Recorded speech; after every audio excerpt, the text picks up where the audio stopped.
मैं देवों के देव महादेव के चरणों पर प्रणाम करती हूँ। मैं पार्वती मैया भवानी के चरणों पर प्रणाम करती हूँ। मैं सभी देवी दुर्गा के चरणों पर प्रणाम करती हूँ। गुरु भाई बहन लोग, आज आप लोग मैं महादेव का फगुआ का गीत सुनाने वाली हूँ। चढ़ते फागुनवा घरवा अइलन हो, हमार भोला बहू रइलन। चढ़ते फागुनवा घरवा अइलन हो, हमार भोला बहू रइलन। भोला बहू रइलन कैलाश छोड़ी अइलन। भोला बहू रइलन कैलाश छोड़ी अइलन।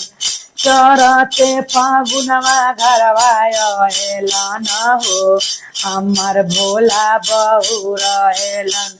भोला बहू रइलन काशी धाम छोड़ी अइलन।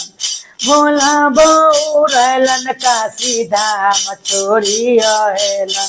चढ़ते फागुनवा घरवा अइलन हो, हमार भोला बहू रइलन। चढ़ते फागुनवा घरवा अइलन हो, हमार भोला बहू रइलन। भोला बहू रइलन केदार धाम छोड़ी अइलन।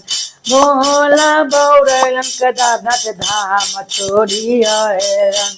चढ़ते फागुनवा घरवा अइलन हो, हमार भोला बहू रइलन।